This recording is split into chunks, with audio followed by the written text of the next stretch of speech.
At 5 or 6 a.m., depending on the seasons, Fajr Salah has arrived and is on its way to soon expiring. Within 100 minutes, an hour and a half.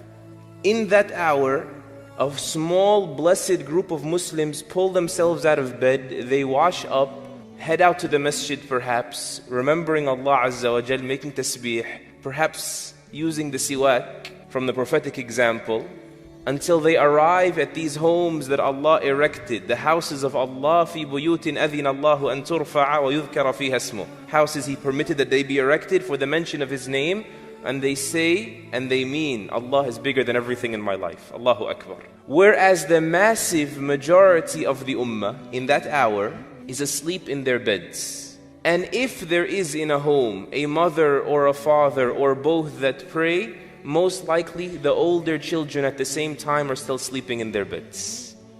Fajr time has now expired. The Fajr is over. And now it's time for school or work. All of a sudden, the house bursts with life, bursts with activity. The alarms are going off like they're sirens. Like people have to run for the bomb shelters, and the hallways get crowded, make lines in front of your bathrooms.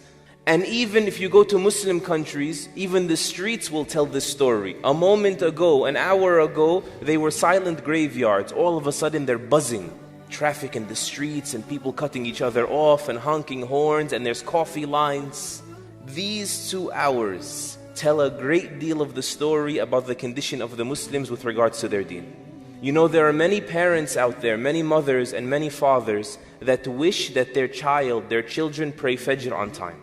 But that's it. It's just a wish. It stops there. If it doesn't happen, nothing changes. But if you compare it on the other hand, if your child were a few minutes late for work or school, what takes place? Immediately, the tensions rise. And you storm over to their bed, and you say and you do whatever is necessary to make sure this child gets there on time. Question, is it wrong for people to be concerned with their jobs, their careers?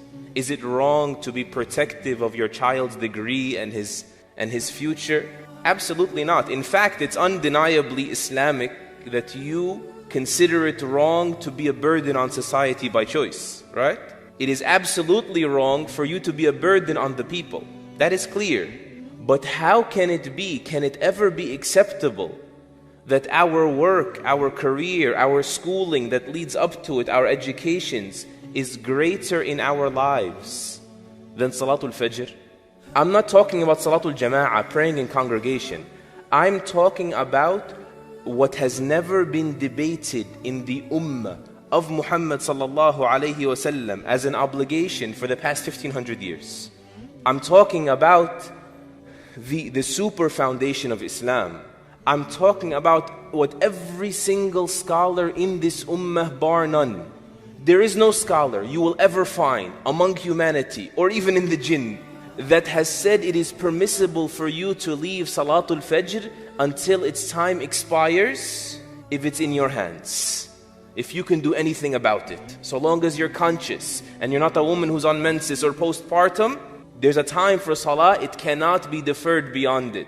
As a matter of fact, Ibn Hazm and Ibn al-Qayyim say all the scholars of Islam will also agree that missing a prayer deliberately until its mandatory time expires is the greatest sin by ijma', by unanimous agreement. Greater than murder, greater than drinking wine, greater than zina, greater than cruelty to your parents. Do we see it that way? In fact, the only thing they debated over is whether or not leaving salah, giving up salah like this, or certain forms of giving up salah, whether they invalidate your Islam or not. And so after knowing that, please, just imagine the scene with me. Imagine what we do. You get up in the morning if you pray Fajr, and you tell your son, Fulan, Habibi, Beta, whatever, salah, if we do that much. Come on, salah, Allah yahdeek, may Allah guide you, get up. And that's it. You walk on, cool, free of conscience, no guilt, and you go on with your own personal life. And then an hour later, when it's time for school or it's time for them to get to their job, you come in irate, you come in angry, and the atmosphere gets hostile, and you make sure they have to get there. You know, or as a result of this, I live a generation, and even those in the generation before me, we have people now everywhere that say openly, I have not prayed Fajr on time in 10 years. I pray Fajr before I go to work, whenever I get up. Have your children ask their friends anonymously, how many of you pray Fajr on time? You will find that none of them do. Or maybe one of them or two, perhaps that his parents are on top of their case. Or his blessed wife perhaps is relentless, telling him, if you don't get your act together, if you don't start making salah, this relationship can't continue, so he pulls himself out of bed. We have people that set the alarm for work. They set the alarm for school. They don't set up the alarm whatsoever for Salatul Fajr. What does that say about our commitment to this deen? How could this happen? Wallahi, this is betrayal of our children, betrayal of ourselves, betrayal. Wallahi, I can't find another word for it. When you, with that behavior, you tell them, put all your marbles in this is what's important. And so later on, when they try to adopt a new habit of salah, it's hard. Or they feel that this is what matters, this is success. And this that you keep pointing at with your behavior, with your protectiveness of, this could end at any moment. It could be impossible, worldly success. It could be taken in an instant. And yet they banked on it, something that can vanish in an instant. How? How could it be that our school, which is the roadway to our career, became more important, greater in our eyes than Amudul Islam? The Prophet ﷺ called it that, the central column of Islam, because it is that which your Islam collapses without. How could it be that my start time at work, which determines the impression I put on my boss, how my boss looks at me, is more important to me than the pillar of Islam, that without it I could be disqualifying myself from Islam? How could it be that my sadness when my pay is docked at work, for not showing up, for not signing in, for not giving it the due time that is expected of me, not meeting expectations, how could my sadness for being at loss with my money, being docked in my pay, be greater than my sadness when I miss Fajr one day? This is a very painful comparison that we need to make, because it reveals to us that in reality, our dunya has become greater in our hearts than our deen.